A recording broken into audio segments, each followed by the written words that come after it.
Nah, selama proses itu di akhir abad 19 ya, sampai awal sekali abad 20 itu mereka banyak menulis, mengirim tulisan, memberikan laporan.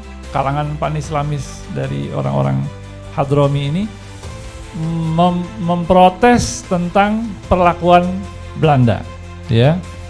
Nah, ini laporannya Snokurgronya, ya. Tapi ini udah ditampilin di videonya Robito kalau nggak salah, ya. Nomor-nomor dari surat kabar maklumat, muayyad, memuat karangan-karangan yang menghasut terhadap pemerintah Hindia Belanda. Jadi kalau mau dikatakan antek Belanda, ya tidak representatif, gitu kan. Kalaupun mau ada yang dikatakan, oh ada orang-orang yang bekerja, bisa dihitung dengan jari sebetulnya. Tapi ada juga orang-orang Arab lainnya yang mereka mengambil posisi ini pada masa itu, ya. Dan mereka menulis dengan cara yang cukup provokatif, ya, menyerang Belanda. Bismillahirrahmanirrahim. Alhamdulillahi rabbil alamin hamdan yuafi ni'amahu wa yukafi'u mazida ya rabbana lakal hamdu kama yanbaghi li jalali wajhikal karim wa yu'azimi sultanik. Allahumma la nuhsi thana'an 'alaika anta kama athnaita 'ala nafsik. اللهم صل وسلم على عبدك ورسولك وحبيبك محمد وعلى آله وصحبه أجمعين اللهم اجعل هذا الجمع جمعا مرحوما واجعل تفرقنا تفرقا معصوما اللهم اجعل هذا الجمع جمعا يبصر من أعمي بصائرهم واجعلهم كاشفا للحق وارشدهم من أضلوك يا رب من أضلهم يا رب العالمين ربنا آتنا في الدنيا حسنة وفي الآخرة حسنة وقنا عذاب النار وصلى الله على نبينا محمد النبي الأمي وعلى آله وصحبه أجمعين والحمد لله رب العالمين. Bismillahirrahmanirrahim. Kiai Haji Ahmad Baso, Ustadz Farihin, pengurus Rabita Alawiyah, pengurus Al-Irsyad. Assalamualaikum warahmatullahi wabarakatuh. Alhamdulillah rabbil alamin wassalatu wassalamu ala asyrafil anbiya wal mursalin sayyidina Muhammadin wa ala alihi wa sahbihi ajmain. Ya, saya mungkin pengantar sedikit, ya. Ini nanti mungkin saya banyak baca juga nih. Jadi asalnya memang saya nggak agak menghindar dari dari konflik ini, memang nggak mau ada, karena ada alasan tertentu lah, ya. Tapi dibujuk-bujuk mau juga akhirnya, ya. Kebetulan karena memang acara yang di Semarang itu seminar, ya, bukan debat. Kalau debat memang nggak mau, memang nggak bisa. Nanti akhirnya berantem dan memang nggak pintar berdebat. Temanya tentang formatnya seminar dan temanya tentang sejarah, yang memang kebetulan bidang saya. Nah, jadi saya di sini juga sama. Saya memposisikan diri saya sebagai sejarawan. Yang kajian saya lebih banyak bagian yang belakangan, abad 19, abad 20, ya. Nah, jadi walaupun saya enggan, ya, tapi saya ngikutin perdebatan yang ada ini, termasuk yang berkaitan dengan isu sejarah, dan ada narasi sejarah tertentu yang nanti kita akan bahas, ya. Yang buat saya jadi pertanyaan, kenapa kok narasinya jadi begini gitu? Dapatnya dari mana datanya? Jadi memang biasa begitu kalau terjadi konflik perdebatan itu, yang benar sama yang salah bercampur. Cuman yang jadi masalah, semua ini tersebar, jadi populer gitu. Orang fahamnya seperti itu, padahal ada yang tidak betul. Tapi yang salah sebetulnya bukan cuma memang ya di kita pun ada yang salah, di Ba'alawi pun ada yang salah juga. Jadi nanti saya ada sedikit juga yang saya menyampaikan juga kritik, jadi biar adil, ya. Yang sudah dikritik sebetulnya, misalnya mengatakan Pangeran Diponegoro, Ba'alawi, Imam Bonjol, ya, Sa'adah Ba'alawi. Saya percaya nggak ada maksud berbohong, ya. Cuman mungkin tidak teliti, dengar terus langsung disampaikan ya. Nah tapi fokus saya pada hari ini lebih kepada anggapan yang mengatakan bahwa Ba'alawi ini didatangkan oleh Belanda. Temanya kan migrasi, sama yang Semarang itu juga kan rencana tema tentang migrasi dan peranan. Tema hari ini juga insya Allah yang akan saya sampaikan tentang migrasi dan peranan. Tapi di antara fokus utamanya adalah berkaitan dengan narasi yang sedang berkembang bahwa bukan Ba'alawi saja, berkaitan juga dengan Hadromi secara umum, ya, didatangkan oleh Belanda dan bekerja menjadi antek kolonial di Indonesia. Nanti kita akan lihat ini sebetulnya apa memang begitu atau tidak. Bahkan ada yang mengatakan masuk lewat pasar-pasar budak. Nah ini lebih jauh lagi ya. Oke.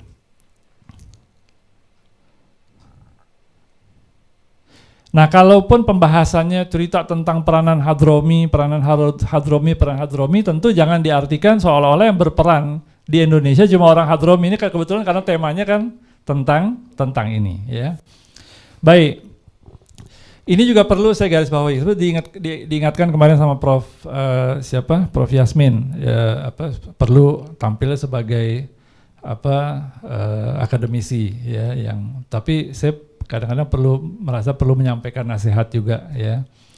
Kita perlu paham bahwa Ba'alawi atau siapapun ya itu tidak maksum ya, mereka bisa berbuat salah ya. Dan memang ada yang berbuat salah baik di masa lalu maupun masa sekarang. Nah kebetulan ada contoh sedikit ya. Ini mulainya dari kritik dulu. Ini yang ditulis oleh Suno Kurgronya ya. Jadi dia di salah satu suratnya dia tulis ya, ada beberapa sayyid atau habib keturunan Nabi yang berpura-pura menjadi orang suci ya melalui sistem mencari pengikut yang cerdik dan seterusnya. Di antara motifnya pengen menikah ya dengan beberapa orang. Jadi ada kasus-kasus seperti itu memang ada. Tapi yang ditulis dikatakan oleh Sunok di sini kan ada beberapa. Ya, dia tidak bilang banyak. Apalagi dia bilang semua. Dia tidak bilang begitu ya. Jadi yang memang jadi poin penting adalah jangan sampai digeneralisir ya. Nah ini adanya upaya untuk menegur, meluruskan kalangan Ba'alawi hal yang baik oleh Ba'alawi sendiri, kalangan Hadromi, oleh orang-orang siapa saja ya. Nah tetapi jangan sampai karena ada beberapa ya Hadorim ya, atau Ba'alawi yang berbuat salah kemudian seolah-olah semuanya buruk ya. Ini yang jadi masalah sekarang begitu, seolah-olah semuanya orang-orang yang buruk, yang jahat, pro penjajah dan seterusnya. Nah, saya mau mulai dari informasi ini ya, yang mengatakan bahwa Ba'alawi orang Hadromi datang ke Indonesia ini didatangkan oleh pemerintah kolonial. Ini ada beredar di beberapa video ya. Tapi yang saya masukkan di sini yang dari teks saja, dari tulisannya Nur Fadil Satya ya. Jadi di situ dikatakan adapun yang datang ke Indonesia umumnya untuk bekerja ke Belanda, kafir penjajah, Belanda memerlukan banyak tenaga kerja, tidak mau mempekerjakan pribumi ya karena pribumi benci Belanda, kedua pribumi badannya kecil dan lemah. Belanda cari tenaga kerja dari negara-negara miskin ya, di antara dari India, Bangladesh, Yaman. Nah ini bercampur, ada bagian yang betul, ada bagian yang tidak betul. Bangladesh dulu belum ada gitu. Ya. Ya mungkin maksudnya dari wilayah yang sekarang namanya Bangladesh, mungkin maksudnya begitu ya. Kemudian rombongan yang pertama itu tidak banyak setelah mereka bekerja pada Belanda kafir penjajah, baik sebagai pekerja pabrik, tukang kebun, kurir dan lain-lain. Dan seterusnya ya. Bahkan ditegaskan di bagian yang terakhir itu, berbeda dengan orang Cina kedatangan imigran Yaman ke Indonesia karena didatangkan oleh Belanda. Kalau orang Cina memang datang sendiri. Dia tulis begitu. Nah, saya waktu dengar itu, saya awal dengar itu di video. Saya mikir dapat data, saya belajar nggak pernah ketemu selama ini gitu. Jadi saya buka-buka lagi cari-cari data dan memang tidak pernah ketemu. Nah kalau saya perhatikan kelihatannya sumbernya dari kitab Al-Istizadah min Akhbar As-Sadah yang disusun oleh Ali bin Muhsin As-Saggaf. Saya belum baca keseluruhan, baru baca sebagian, sedikit baru lihat sedikit. Tapi saya lihat di bagian akhir penulisnya itu menjelaskan bahwa kitab itu bukan berdasarkan riset yang detail. Dia hanya menggunakan kitab-kitab yang ada di perpustakaan pribadinya. Jadi dia juga sudah tulis kalau nanti ketemu ada data yang berbeda ya nanti dilengkapi. Jadi buku ini tidak bisa, kalau menurut saya jangan digunakan sendirian, perlu dikonfirmasi dengan buku-buku yang lain, sumber-sumber yang lain. Baik, saya mau mulai dari migrasi ya. Nah, saya tampilin aja beberapa kutipan-kutipan ya. Ini, nah kalau saya nggak pakai manuskrip nih kalau, tapi saya banyak pakai sumber sekunder aja. Tapi hasil penelitian ya, hasil penelitian para ahli ini misalnya R.B. Serjeant ya dalam bukunya The Sayyids of Hadramaut dia mengatakan emigrasi terbesar terjadi di Jawa, Sumatera, Aceh dan Malaysia dan Malaya dan kaum Sayyid Alawi tiba beberapa waktu sebelum Belanda. Ya, mereka juga ditemukan di Kalimantan Timor dan bahkan Filipina. Ya, di Timor tuh juga Hadorim banyak juga tuh ya. Iya betul. Nah, ini kan kita lihat persebarannya itu luas ya. Yang datangin ke Timor siapa? Yang datangkan ke Filipina siapa? Ini baru yang disebut di sini. Nanti ada lagi yang lain di India, ada lagi di Afrika Timur. Itu banyak juga, ya. Nah, beberapa sahabat Ba'alwi, ini minta maaf temanya terakhir diubah Hadorim, tapi masih banyak cerita Ba'alawinya karena asalnya tentang Ba'alawi. Tapi nanti ada bagian-bagian juga berkaitan. Beberapa sahabat Ba'alawi masuk ke beberapa wilayah dan diterima oleh keluarga kesultanan. Contohnya ada dinasti Jamalulail di Aceh, ya, tapi cuma sebentar, ya. Kemudian ada dinasti Banahsan, kadang-kadang dianggap bin Syahab, ya, di Siak sampai kemerdekaan bahkan, ya. Terus ada dinasti Al-Qadri, ya, di Pontianak abad ke-18. Intinya mereka nggak ada tuh cerita mereka didatangkan, ya. Belum ada pengaruh Belanda pada waktu itu. Setelah itu terus mulai masuk pengaruh Belanda. Jadi mereka dari mana datangnya? Kok sudah masuk di situ? Bahkan jadi sultan, ya. Nanti mungkin dinarasiin lagi, oh karena berontak ngerebut kekuasaan dan lain-lain. Tapi kalau yang saya baca, memang mereka diterima di keluarga sultan, menikah dengan salah satu putri sultan, ya, dan seterusnya. Baik, ini dalam Johan Hayes dan Martin Slama, ya. Dalam sejarah migrasi mereka yang panjang, orang-orang Hadrami menyebar ke hampir semua wilayah yang berbatasan dengan Samudra Hindia, Afrika Timur, India, Asia Tenggara, pesisir Malabar, ya, itu di di Kerala. Saya ketemu dengan beberapa dosen-dosen dari Kerala datang ke Malaysia. Waktu dia tahu saya Alatas, dia bilang kita di sana tradisi ini masih ada, kita baca ratib atas misalnya. Oh ya begitu ya, ternyata karena Kerala tuh dulu Malabar ya. Dulu Malabar, sekarang namanya Kerala, bagian dari India. India Selatan. Jadi memang bagian yang di pesisir. Dulu kan memang jauh, kalau mau ke sini pasti mampir-mampir, ya, di antaranya ke daerah itu. Nah, bahkan di situ dikatakan ada pemukiman Hadrami di Malabar pada masa pra-Islam, ya tentu Ba'alawi belum ada pada masa itu, ya. Tapi seawal itu sudah mulai ada, ya. Nah, belum ada Belanda ke situ. Jadi ya saya nggak akan bacakan semua, ya sekedar menunjukkan. Nah, ini yang ditulis oleh Ismail Fajri Alatas, ya. Di bagian akhir. Nah, memang gelombang yang besar itu terjadi pada pertengahan abad ke-19, ya, 1800 itu dengan dibukanya terusan Suez, ada kapal uap, jadi semakin mudah perjalanan untuk ke kawasan sini. Kalau dulu kan lebih susah, ya, dengan adanya kemudahan itu semakin banyak, ya, jadi gelombang migran itu semakin besar. Tapi sama juga, bukannya didatangkan juga sebetulnya, ya. Paling tidak saya bisa mengatakan sejauh ini saya meneliti, membaca, saya belum pernah menemukan ada sumber yang menyebutkan bahwa kalangan Ba'alawi ini didatangkan oleh Belanda. Itu belum pernah ketemu, ya. Nah terus ini menarik yang ditulis oleh, di sini lebih jelas ya, Vokens ini menjelaskan tentang migran Cina sebetulnya, tapi karena ada kesamaan dia singgung juga tentang orang-orang Arab ya. Dia cerita tentang bagaimana proses mereka masuk ya. Dikatakan undang-undang mengharuskan izin masuk tetapi bukan tempat tinggal. Artinya kalau mau masuk harus bawa surat izin masuk ya, dari Singapura kalau nggak salah, minta sama konsulat Belanda di Singapura ya.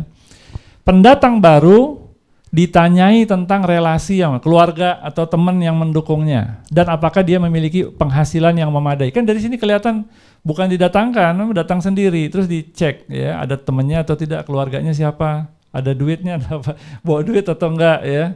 Orang Arab biasanya menunjukkan kekayaannya dengan jumlah uang yang dimilikinya. Itu tidak selalu uangnya sendiri, kadang-kadang sudah dibantu sama saudaranya ya, dan seterusnya ya. Kemudian ini lebih detail lagi. Ini adalah surat, ini diterjemahkan sama Sunok Hurgronya di suratnya ya. Surat yang ditulis oleh orang Arab di kawasan ini di majalah Samarat Al-Funun yang di Timur Tengah ya. Jadi ketika itu lagi semangat protes sama Belanda ya. Nah, di antara yang diprotes adalah tentang prosedur masuk yang sulit ke Hindia Belanda. Ini memperlihatkan beberapa hal. Pertama, orang-orang Hadrom ini bukan didatangkan. Kedua, mereka bukan orang yang disenangi sama oleh orang Belanda. Orang Belanda nggak suka dan nggak terlalu suka mereka masuk. Tetapi karena peraturannya memang tidak melarang ya, maka pada akhirnya dikasih juga ya.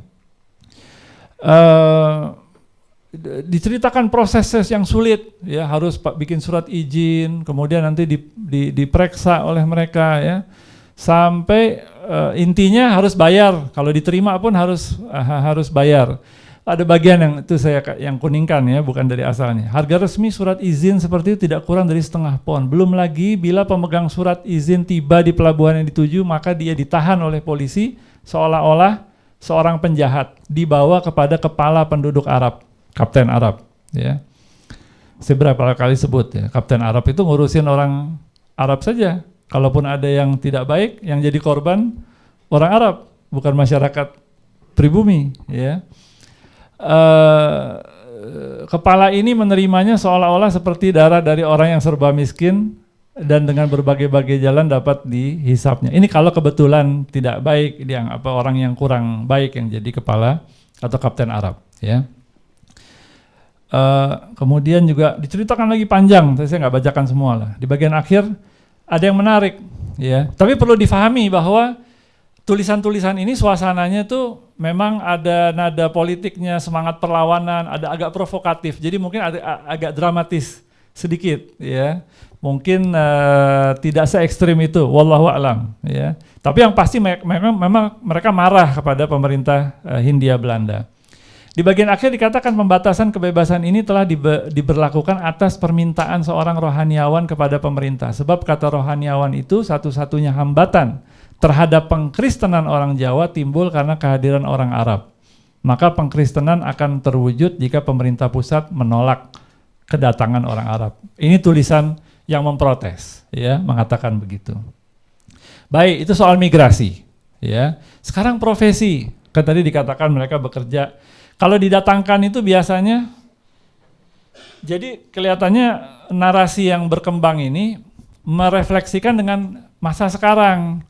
Kalau direkrut didatangkan kerjanya di rumah, ya, jadi atau di pabrik. Kalau zaman dulu tuh kalau yang didatangkan dalam jumlah besar, kemungkinan besar ya di perkebunan, ya, atau di industri-industri. Tapi ini tidak kita temukan, ya. Nah, kebanyakan peneliti menerangkan apa profesinya orang-orang Arab yang datang ini, orang-orang Hadromi. Ini tulisan Mona Lohanda, ya, dosen di sejarah di UI, sudah sekarang saya kurang tahu udah senior sekali atau masih ada atau tidak, wallahu alam. Sebagian besar yang datang ke Indonesia berasal dari daerah Hadramut di Arabia Selatan, mayoritas dari mereka berasal dari golongan miskin di Hadramut, yaitu golongan rakyat biasa termasuk pedagang keliling. Jadi biasanya kalau yang paling sering muncul itu berkaitan dengan profesi adalah pedagang. Ya, saya pernah waktu neliti di Arsip Nasional ketemu satu bundel ada laporan tentang orang-orang yang baru masuk. Dicatat namanya siapa, umurnya masih muda-muda, orang Hadzarim. Namanya siapa, pekerjaannya apa. Semuanya nulisnya pedagang. Ya, semua nulisnya pedagang. Ini tulisan, ini kaitan tentang pendidikan, tapi dia menyebutkan bahwa nggak disediakan sekolah khusus buat orang Cina, orang Arab. Ya, mereka diberi kebebasan dalam mengenyam pendidikan karena setelah lulus mereka biasa bekerja di perusahaan swasta atau perusahaan milik sendiri. Kenapa kaitan sama pendidikan? Dulu Belanda itu bikin sekolah yang merekrut orang pribumi karena mereka setelah lulus mereka bisa bekerja di kantor-kantor pemerintahan. Tapi orang Arab, orang Cina ini nggak terlalu banyak masuk ke situ. Ya karena memang mereka biasanya punya usaha sendiri setelah itu. Mereka bikin sekolah sendiri. Makanya akhirnya bikin Jamiat Khair awal abad 20 karena belum ada sekolah yang modern seperti itu. Ini juga nih masih Martin Selama. Ini kepanjangan lah, tapi intinya mereka semua menyebutkan, ya disebutkan kan satu diaspora wirausaha ya di Asia Tenggara ya. Mirip sama orang-orang Cina. Nah, yang dimaksud dengan profesi di sini adalah aktivitas yang menghasilkan pendapatan. Jangan nanti begini maksud saya, jangan nanti nggak ada yang jadi ulama, nggak ada yang jadi dai ya. Ini yang konteks profesi di sini maksudnya adalah mereka dapat income-nya dengan apa ya. Nah, ini biasanya memang dengan jalan perdagangan. Perlu dicatat bahwa Alawi yang bermigrasi sebelum abad 19 kemungkinan besar datang tujuan utamanya menyebarkan ilmu agama. Itu kita ketemu. Kayak yang sultan yang masuk ke kesultanan misal awalnya tuh biasa jadi mufti dulu.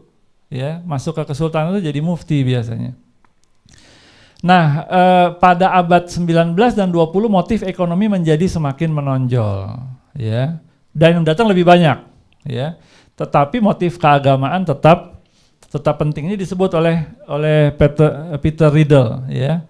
Meskipun para imigran Arab menjadi kekuatan ekonomi yang kuat dalam masyarakat Melayu, ya, ini konteksnya Melayu, Malaysia, tapi sama sebetulnya dengan di kawasan Indonesia. Hal ini tidak boleh dianggap sebagai pembatasan pengaruh mereka dalam proses Islamisasi. Ya, ini kesimpulan peneliti, ya. Malah yang terjadi adalah sebaliknya. Peran penting mereka sebagai pedagang dan saudagar serta kekuatan dan pengaruh yang mereka nikmati telah memperlengkapi banyak orang untuk memainkan peran penting dalam ranah agama. Jadi walaupun mereka berdagang, mereka jadi pengusaha, mereka menggunakan posisi itu, kelebihan itu untuk melakukan dakwah juga. Ya mungkin nggak semua, ya tapi cukup banyak ya, dari mereka yang melakukan itu. Nah, mereka umumnya berniaga atau berusaha sendiri. Kalaupun ada yang bekerja pada orang lain, biasanya pada sesama Hadromi. Orang Tionghoa juga begitu. Ya, ada yang sudah lebih dulu berhasil, diajak kerja sama. Ya, ada yang baru datang, ya misalnya. Dan biasanya mereka nggak bekerja di pemerintahan kolonial. Ya, keinginan untuk menjadi pegawai negeri adalah sesuatu yang sangat jarang dijumpai di kalangan orang Hadromi. Ini kesimpulan saya dari apa yang saya baca. Ya, bahkan sampai sekarang juga kayaknya masih sudah mulai, tapi kayaknya masih belum dominan ya. Nanti perlu diteliti nih kayaknya. Ini kata Vandenberg, di Pulau Jawa saya hanya mengenal 2 pegawai pemerintah yang berasal dari Arab, yang jadi bupati, jadi patih, ya. Itu jumlahnya sedikit. Ya mungkin setelah itu ada lagi, tapi tetap jumlahnya tidak banyak. Nah, jadi sudah migrasi ya, dari bahas, kemudian profesinya apa itu juga sudah jelas. Jadi mereka yang saya tahu kebanyakan bukannya bekerja di rumah-rumah orang Belanda atau apa, biasanya orang Belanda nggak suka sama orang Arab ya, yang berjubah. Ya, banyak tulisan mereka tuh yang agak punya stigma yang cenderung negatif terhadap Islam dan orang Arab. Nah, bagaimana suasana mereka pada abad 19, abad 20 itu terutama ya. Ini juga berkaitan karena kan dikatakan orang Arab nih jadi antek Belanda dan untuk membantu kolonialisme. Dulu ya, kebijakan Belanda itu mensegregasi, memisahkan orang Tionghoa harus tinggal di perkampungan mereka sendiri ya. Pecinan. Kemudian orang Arab juga harus tinggal di kampung Arab, di Pekojan kalau di Jakarta ya. Dan mereka tidak mudah mereka nggak boleh. Itu dari sebelum pertengahan beberapa dekade awal abad ke-19 sampai 1914 mungkin itu baru diizinkan. Itu ada weekend stelsel, mereka cuma boleh tinggal di situ. Dan juga mempersulit untuk gerak. Kalau mau keluar mesti ngurus surat jalan. Ya, passen stelsel. Jadi mereka kesulitan. Dan itu juga yang nanti menyebabkan akhirnya timbul gerakan untuk memprotes pemerintah Belanda ya.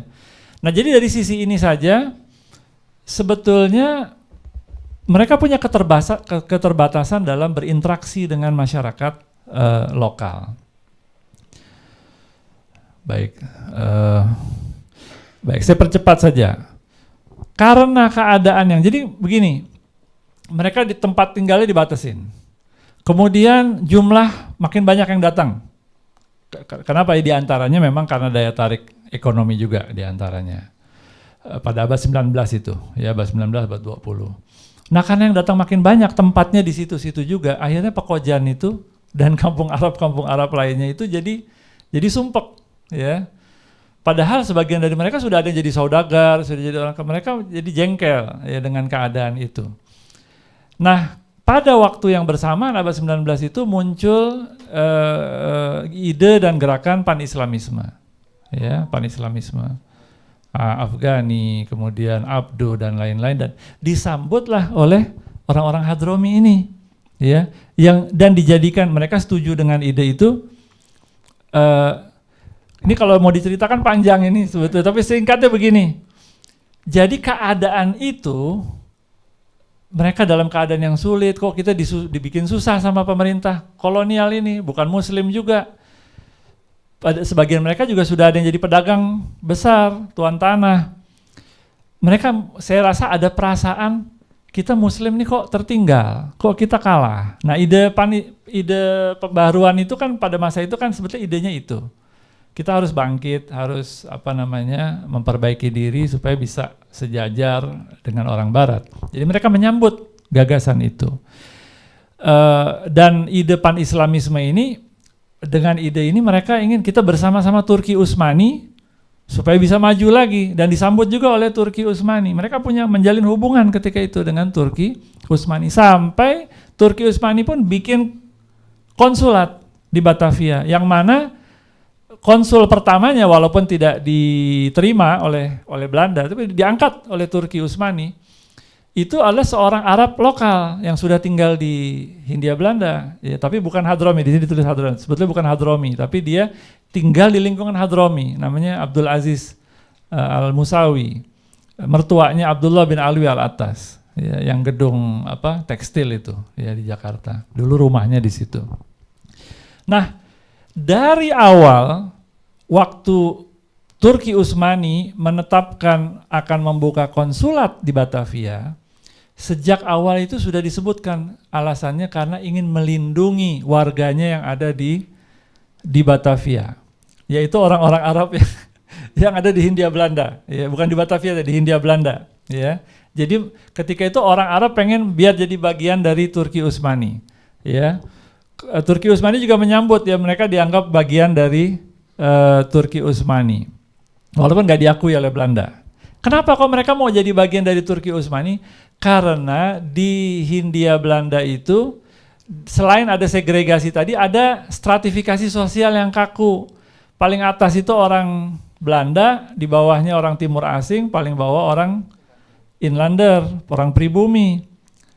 Itu kebijakan Belanda, bukan kebijakannya orang Tionghoa atau orang Arab gitu ya. Nah, mereka memprotes pembeda-bedaan ini, ya. Orang Turki, kalau ada orang Turki datang, orang Turki dianggap sejajar sama orang Eropa, makanya mereka menuntut kita mau sama orang Turki.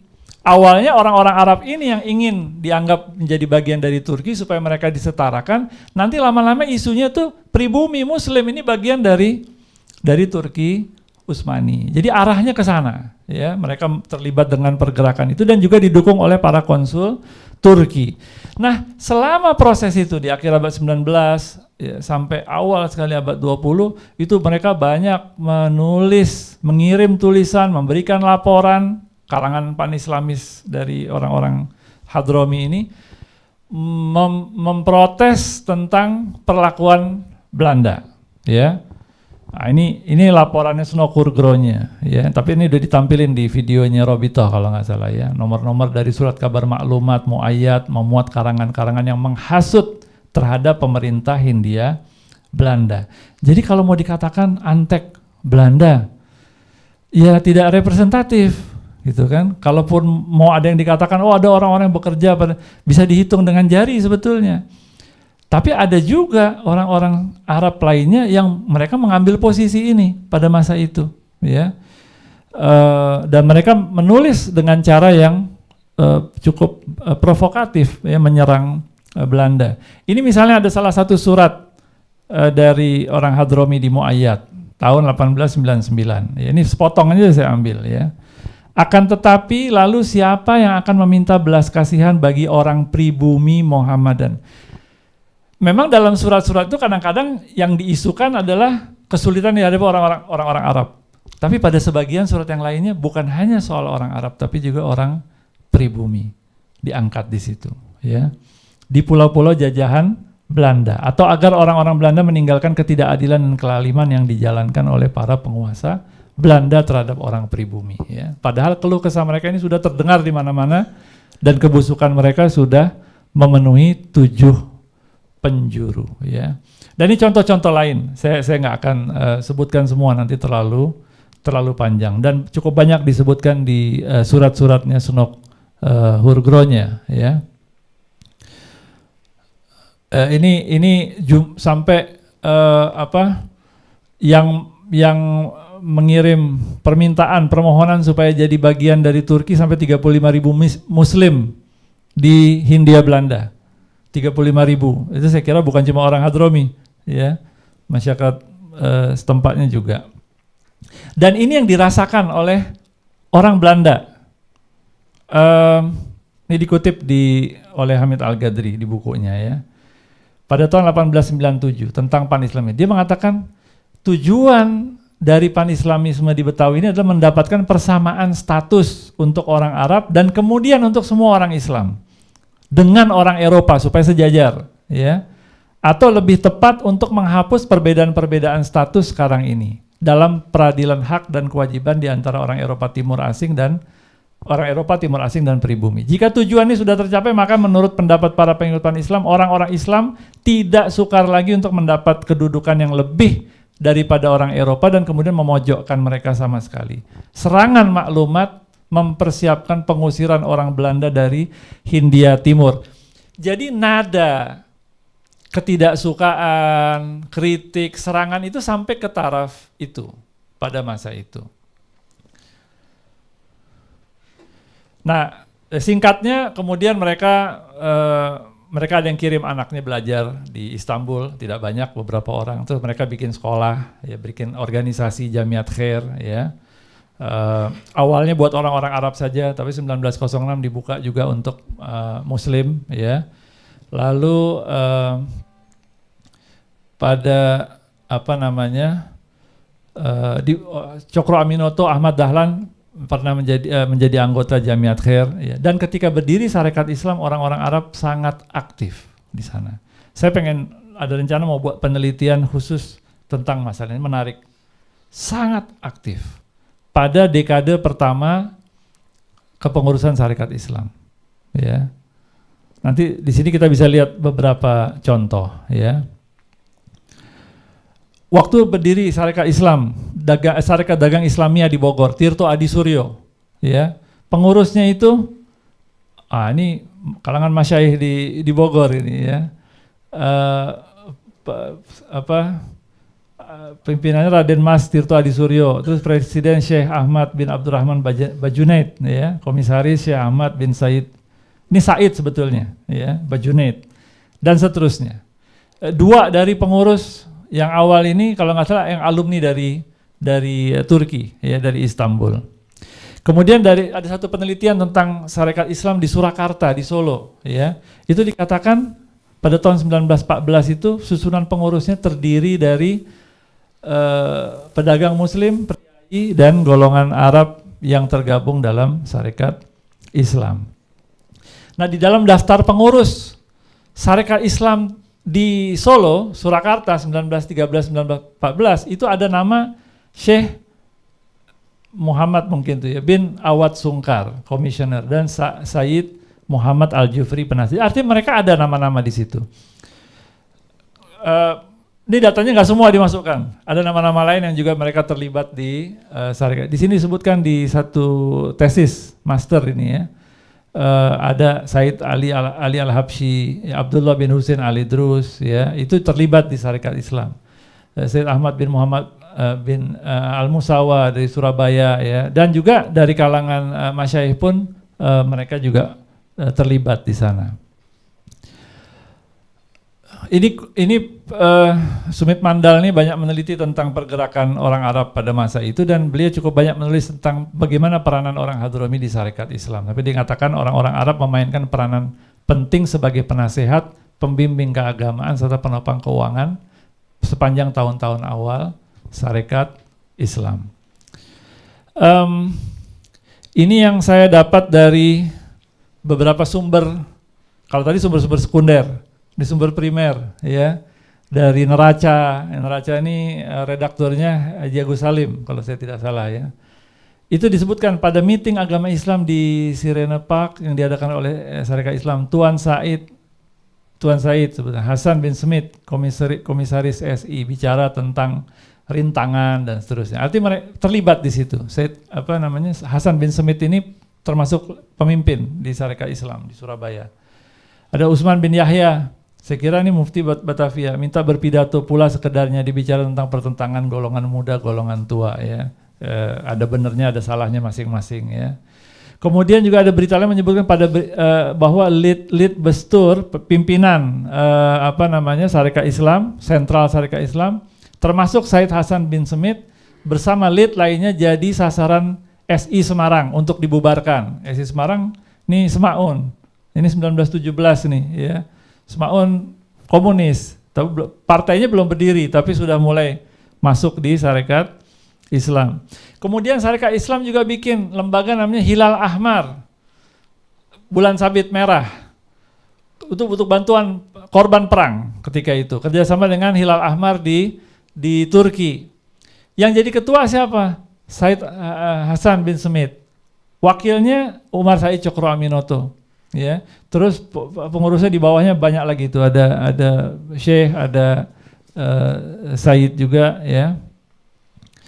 Ini contoh yang saya dapat dari Utusan Hindia, koran milik Sarekat Islam.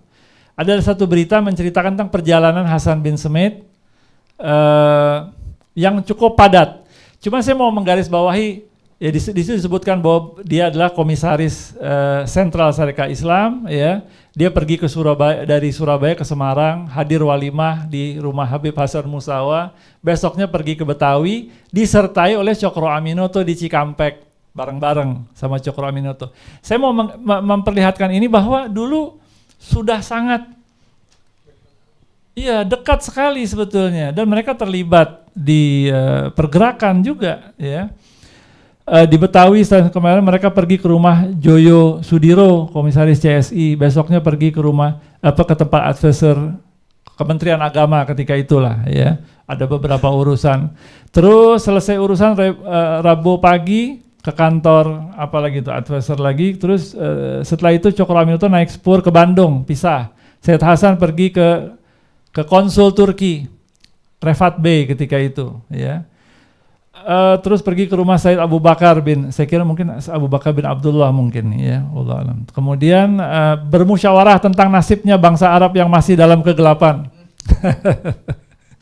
Ya, diskusi sampai jam 2 pagi, menginap di situ. Paginya jam 9 ke makam Habib Keramat Luar Batang. Siang jam 1 makan siang di rumah Said Muhammad bin Abdurrahman bin Syahab. Pukul 2 naik spur ke Bandung, dijemput Abdul Muiz, tokoh Sarekat Islam juga. ya, dari Bandung sambung ke Tasikmalaya, Manonjaya, ke cabang-cabang Sarekat Islam. Jadi, dan bukan cuma Hasan bin Smith pepimpinan ketika itu di CSI, ya. Ini dalam satu kongres, Nasional Kongres, saya kira Sarekat Islam, ya. Di situ nggak disebut. Ada dalam satu kesempatan Said Abdullah Barakbah, ya, utusan Sarekat Islam Kota Waringin. Jadi bukan tamu, dia dari cabang Sarekat Islam. Berpidato, isi pidatonya menarik, ya. Apa dia bilang? Kami ada mempunyai perasaan-perasaan kebangsaan yang sungguh-sungguh lengket dalam kalbu kami. Sebenarnya kami punya bapak bangsa Arab Tulen. Kami punya ibu bangsa pribumi, Bumi Putra. Jadi mestinya kami ada mempunyai 50% perasaan Bumi Putra paling tidak, ya. Kemudian di bagian akhir dia katakan kami orang bangsa Bumi Putra, terutama bangsa Jawa dan seberang di dalam jumlah ratusan tahun yang lalu saya kira terbenam di dalam jurang kehinaan, diperas, dipijit, diinjak, ditendang dan sebagainya oleh kaum kapitalis bangsa asing. Ya, apa tuan-tuan tidak bisa ikut memikirkan hal itu? Ini contoh-contoh bahwa mereka ketika itu terlibat, ya, dalam, dan sebagian dari mereka mengekspresikan perasaan anti terhadap penjajahan, ya.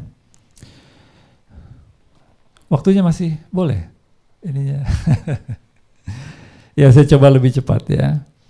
Nah, tetapi yang saya nggak sempat menjelaskan semuanya, ya, mungkin nanti bisa lebih banyak di forum tanya jawab, ya. Pada tahun 1920-an dan seterusnya, orang-orang Arab ini menarik diri dari dunia pergerakan, ya. Jadi yang pada tahun 1910-an itu sangat aktif, ya, sangat aktif, terutama di Sarekat Islam. Tapi pada tahun 1920-an masih ada sedikit-sedikit, tapi makin ke akhir 1930-an itu makin berkurang. Mereka tidak lagi melibatkan diri dengan dunia pergerakan yang bersifat politis, tapi lebih fokus kepada yang sosial keagamaan, khususnya pendidikan. Ini terjadi baik di Jamiat Khair dengan Robito, juga di Al Irsyad pun kurang lebih begitu juga setahu saya. Nah, sebabnya ada beberapa faktor, tapi saya nggak akan cerita sekarang. Tapi terlepas dari itu, pada tahun 1930-an generasi muda di keduanya itu membentuk PAI. Ya, Pak Air Baswedan, ya, Hamid Gadri dan beberapa yang lain, dan mereka memutuskan untuk menyatakan bahwa kita ini bagian dari Indonesia, ya. Nah, kalau yang generasi tuanya itu belum sampai ke situ, itu juga ada ininya sendiri sebabnya kenapa. Dan mereka yang muda-muda ini enggak, kita bagian dari Indonesia, dan mereka ikut terlibat dengan dunia pergerakan, ya. Nah, tentang Said Utsman bin Yahya mungkin sedikit, ya. Saya sebetulnya termasuk yang kritis terhadap Said Utsman bin Yahya. Saya lebih condong ke yang pan-islamis pada masa itu. Tetapi biar bagaimanapun, saya melihat biar bagaimana Said Utsman bin Yahya ini punya sumbangan juga, ya. Sikap beliau yang dekat dengan pemerintah Belanda itu mungkin problematis. Tetapi di sisi lain beliau juga punya sumbangan, beliau punya peranan dalam tradisi keilmuan, ya. Murid-muridnya itu terus berkesinambungan sampai masa-masa berikutnya, ya. Nah, saya cuma mau menggarisbawahi bahwa pada masa itu Said Utsman sudah dikritik, ya. Dan saya kira yang paling besar kritiknya, yang paling banyak mengkritik justru kalangan Hadromi sendiri, ya, kalangan yang pan-islamis tadi, ya. Jadi kalau dikatakan Bahalwi atau Hadromi ini direfleksikan oleh Said Utsman, semuanya pro Belanda, semuanya mendukung Belanda, tidak tepat. Ketika itu yang banyak mengkritik, dia ditulis di surat-surat Sunnah Khurgronya banyak sekali, ya. Ini panjang lah, saya baca yang kuning aja tuh, ya. Dan sekarang bagi kebanyakan orang Arab, iya, maksudnya Said Utsman dipandang sebagai teman dari para penindas yang kafir itu. Ya. Jadi dulu cukup sengit ininya, perselisihan di antara sebagian orang Arab dengan Said Utsman, ya. Kemudian juga ini surat yang ditulis di koran maklumat, ya, diterjemahkan oleh Sunok Hurgronya. Di bagian akhir itu dikatakan, ya. Nah, seperti Said Utsman sudah berkali-kali disebut dalam surat kabar maklumat, ialah orang yang mencampuri bermacam-macam urusan untuk merugikan orang sebangsanya. Ini yang mengkritik, ya, yang mengkritik. Selain Said Utsman, Syekh Manggus juga, karena ketika itu Kapten Arab di Batavia, ya, konteksnya itu. Jadi yang merasa dirugikan oleh Belanda kan wakilnya Syekh Manggus, jadi mereka juga mengkritik Syekh Manggus, ya. Nah, tapi sebetulnya mereka yang bekerja di pemerintahan Belanda bukan cuma Said Utsman, banyak di masyarakat pribumi pun banyak juga yang jadi penghulu, itu kan digaji oleh pemerintah Hindia Belanda ketika itu. Nah, tetapi Said Utsman ini mungkin jadi simbol, jadi yang paling populer, mungkin karena beliau memang punya pengaruh cukup besar, dan ketika itu diserang begitu hebat oleh orang-orang Arab sendiri. Jadi sudah kedengeran sejak masa itu, ya. Terlepas dari itu, pada tahun 1910-an ketika berdiri Sarekat Islam, Said Utsman mendukung Sarekat Islam. Bahkan diundang di pertemuan Sarekat Islam yang ketika itu belum dapat pengesahan dari pemerintah Hindia Belanda. Beliau mau datang dan memberikan dukungan, ya. Nah, jadi kalau mau dikatakan ada yang jadi antek Belanda dalam arti bekerja pada pemerintah, jumlahnya sedikit sekali. Kalaupun mau dikatakan begitu, ya, jumlahnya sangat sedikit. Dan kalau mau dikatakan yang Kapten Arab tadi, ada yang Ba'alawi, ada juga yang Masyaih, jumlahnya juga nggak banyak. Setiap kota ya satu, ya. Dan kalaupun mereka zalim, yang jadi korban bukan masyarakat pribumi, tapi komunitas Arab di kota itu, ya. Nah, sedikit tentang pemberontakan petani Banten. Karena kan salah satu kritik terhadap Said Utsman, beliau menolak jihad di Banten. Beliau nggak setuju dengan itu, kan. Kalau saja semua orang Arab sepakat dengan Said Utsman pada masa itu, mendukung Said Utsman, punya posisi yang sama, pasti semua orang Arab dimusuhi di Banten. Ternyata tidak begitu. Ini yang tulis Sartono Kartodirjo. Memang yang salah satu yang paling otoritatif bicara soal ini, beliau peneliti tentang ini. Dia mengatakan di sini kita jelas bertemu dengan ciri-ciri pemberontakan yang menonjol di Banten, ya. Terkait dengan hal ini perlu dicatat bahwa tidak ada tanda-tanda permusuhan yang ditunjukkan terhadap orang asing selain orang Eropa, ya, seperti orang Cina dan Arab. Orang Cina, mereka nggak memusuhi orang Cina dan orang Arab. Tampaknya pada beberapa kesempatan yang jarang terjadi, beberapa orang Cina diganggu, tapi jarang, ya. Sementara orang Arab boleh dikatakan nggak pernah diganggu. Bahkan ada satu orang Arab yang terlihat berbaur dengan orang banyak di rumah asisten residen, ya. Kalau mereka semua sama posisinya, kan mereka mesti dimusuhi. Ini antek-anteknya mereka diserang, ya. Tapi ternyata nggak begitu, ya. Malah beberapa tahun kemudian di sebuah koran ada artikel yang menjelaskan penyebab pemberontakan Banten itu, pemberontakan petani Banten. Meskipun tidak percaya pada konspirasi nasional, penulisnya berpendapat bahwa 3 elemen harus dianggap sebagai musuh potensial hukum dan ketenangan. 3 itu apa aja? 1, orang Arab yang berkeliaran. 2, para haji. 3, para anggota tarekat sufi. Jadi bukan hanya tarekat yang dianggap oleh orang Belanda ini sebagai penyebab pemberontakan. Orang Arab termasuk yang dianggap berpotensi melakukan pemberontakan.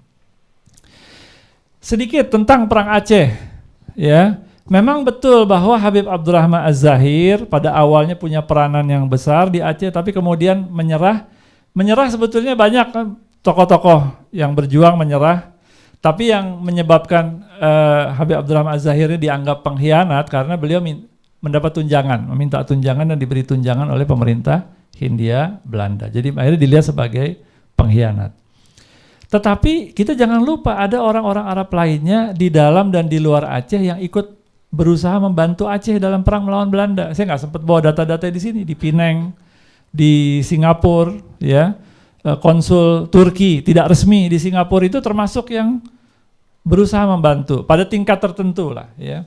Kemudian di sini ditulis oleh Snook, ya, kesempatan ini saya gunakan untuk memohon perhatian atas surat dari Jawa yang pemberitaan oleh wartawannya berintikan berita bahwa 6 tahun yang lalu seorang bernama Said Ahmad Al-Aidrus dengan kapal perang dibawa dari Aceh ke Betawi. Selama 15 tahun dia dibuang ke Pontianak. Saya nggak punya data lebih jauh dari ini. Jadi dalam hal ini saya cuma bisa menduga dia ditangkap, dibuang, dibawa pakai kapal perang. Saya cenderung menyimpulkan dia ikut berjuang bersama orang Aceh, ditangkap dan akhirnya dibuang, ya. Kesimpulan sementara paling tidak begitu. Kemudian Snook sendiri menulis, banyak sekali Habib yang sampai sekarang masih memimpin pemberontakan di Aceh terhadap pemerintah kita. Hanya saja nama-namanya ini memang kita belum tahu, ya, belum banyak Baik, minta waktu sedikit lagi, saya minta maaf. Saya kasih ini terlalu banyak, ya. Saya langsung aja ke beberapa peranan lainnya, ya. Pada masa-masa menjelang kemerdekaan, misalnya ada Abdullah bin Salim Alatas di Foxtrot, dia termasuk penanda tangan petisi Sutarjo, ya. Kemudian waktu terbentuk MIAI, ya, Majelis Islam A'la Indonesia yang nanti jadi Masyumi, itu disebutkan ada 4 orang tokoh Hadromi yang jadi penasehat. Ya, di antaranya Syekh Ahmad Surkati dengan Said Ali Al-Habsyi. Nah, waktu kemerdekaan memang ini sebetulnya panjang ceritanya, ya. Jadi orang-orang Arab ini sebagian ada yang sudah tegas, ya kita bagian dari Indonesia ikut berjuang. Ada sebagian yang masih gamang, ya. Kenapa gamang? Karena ya salah satu sebabnya juga karena memang sejak zaman Belanda tuh mereka diposisikan sebagai orang asing dan itu berlanjut. Waktu Indonesia merdeka, mereka secara umum masih diposisikan sebagai orang asing. Jadi proses untuk betul-betul menjadi bagian dari Indonesia itu tidak serta-merta terbentuk. Tetapi terlepas dari itu ada orang-orang Arab yang ikut berjuang, ya. Nah, ini perlu dikumpulin lebih banyak nih kayaknya nanti data-datanya nih kalau ada yang tahu di keluarganya, ya. Ini RB Serjen, dia pengamatan dia pribadi. Pada tahun 1947 saya mendengar bahwa peranakan Hadromi muda dari Jawa telah memilih untuk menjadi orang Indonesia terlebih dahulu dan tidak peduli dengan tanah leluhur mereka, ya. Kemudian ini menarik, tapi saya belum punya data lain. Ini dari satu tesis di Australia National University kalau tidak salah, ya. Di sini mengatakan tentang peran orang-orang Arab di Surabaya.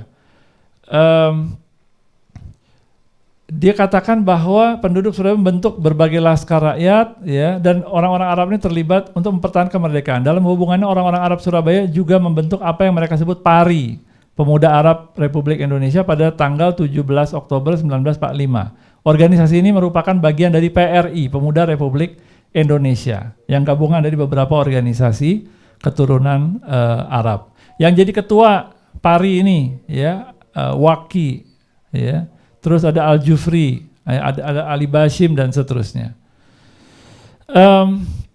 Sedikit lagi, ini yang perempuannya juga mereka ikut terlibat pada masa awal kemerdekaan itu, ya. Dan ada seorang wanita Arab menyampaikan pidato sebagai berikut: saudara-saudara Arab, saudara-saudara aku Arab, marilah kita dukung perjuangan bangsa Indonesia karena kita lahir di Indonesia, hidup di Indonesia, menghirup udara Indonesia dan mungkin akan dimakamkan di Indonesia. Maka sudah menjadi kewajiban kita untuk mendukung bangsa Indonesia baik secara materi maupun pengorbanan lainnya. Dan ada beberapa data lain, tapi saya kira sudah ada beberapa tulisan juga menyebutkan, ya, ada Husein Mutahar, ya, pendiri Paskibra, kemudian ada Muhammad Asad Syahab dengan saudaranya dia Syahab, dan ada satu Al-Habsyi punya kantor berita, ya, Arabian Press Board, itu berdiri 2 minggu setelah proklamasi dan sikapnya jelas, memang berpihak ke Republik. Ya, saya ada sempat buat tulisan, tapi karena waktu saya nggak mungkin ceritakan semua. Saya hanya mau tunjukkan di akhir sekali ini waktu tahu. Jadi beliau waktu era kemerdekaan itu berjuang lewat tulisan sampai selesai tahun 50-an ya, beliau masih pegang APB, tapi waktu masuk ke demokrasi terpimpin, Bung Karno memutuskan, pengaruh komunis makin besar. Bung Karno memutuskan kantor-kantor berita disatukan, termasuk APB. Nah, Hasan Shahab termasuk yang makin merasa tidak nyaman dengan komunis, beliau pergi keluar ke Timur Tengah, bergabung jadi pengurus Robitoh Alam Islami, bukan Robitoh Alawiyah, Robitoh Alam Islami. Sampai tahun 80-an beliau balik, 85 ketemu sama teman-teman lama, dikasih penghargaan sama Berita Buana, ketemu dengan sahabat-sahabat termasuk Rosihan Anwar. Mereka kasih kesaksian bahwa beliau ini dulu berjuang lewat pers. Ya. Itu saja dari saya, lebih kurang saya mohon maaf. Assalamualaikum warahmatullahi wabarakatuh.